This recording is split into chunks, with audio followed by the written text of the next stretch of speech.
त्यानंतर जाऊयात तर उत्तर प्रदेशच्या विधानसभेत मुख्यमंत्री बोलतायत। बैठिए बैठिए डॉक्टर रमन। अरे राजापुर की बात मत करिए, मैं कह रहा हूँ पर्यटन विकास की दृष्टि से आप बैठिए बैठिए डॉक्टर रमन। अभी हम विकास की चर्चा करने जा रहे हैं महोदय।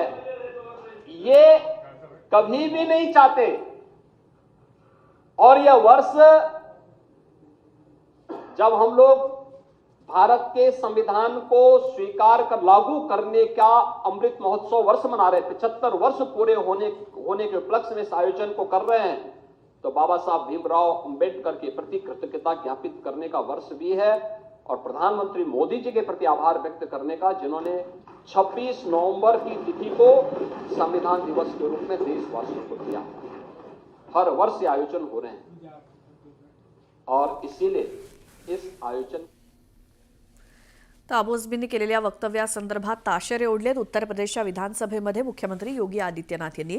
यानंतर आता पुन्हा महाराष्ट्रातली बातमी, ती म्हणजे विरोधी पक्षनेता होण्याचा भास्कर जाधव यांचा मार्ग कठीणच होणार असल्याची माहिती आता समोर आली आहे। भास्कर जाधवांच्या नावाला भाजप आणि शिंदेंच्या शिवसेनेच्या पक्षातील नेत्यांनी विरोध करण्याची शक्यता आहे। सूत्रांनी न्यूज 18 लोकमतला तशी माहिती दिली आहे। दरम्यान महाविकास आघाडीचं सरकार असताना भास्कर जाधव तालिका अध्यक्ष होते आणि तालिका अध्यक्षपदाच्या काळात भास्कर जाधवांनी भाजपच्या आमदारांचं निलंबन केलं होतं।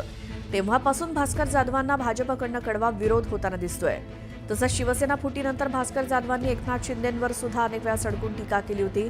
त्यामुळे दोन्ही सत्ताधारी पक्षांकडनं भास्कर जाधवांच्या नावाला विरोध दिसून येत असल्याचे संकेत मिळत आहेत। दुसरीकडे महाराष्ट्रात सध्याच्या राजकीय संख्याबळामध्ये सुद्धा विरोधी पक्षाकडे पक्षनेतेपदाचं संख्याबळ नाही, विरोधी पक्षनेतेपदासाठीचं संख्याबळ नाही।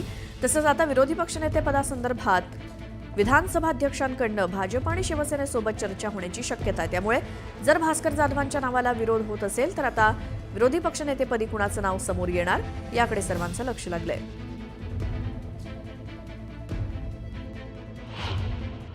आमच्या पक्षाचे पदाधिकारी, काँग्रेसचे पदाधिकारी, उद्धव ठाकरे साहेब हे सगळे आधी बसले, चर्चा झाली आणि त्यानंतर एक नाव पुढे आलं आणि ते नाव अध्यक्ष महोदयांपर्यंत त्या ठिकाणी दिलं गेलं, ते होतं भास्कर जाधवांचं नाव।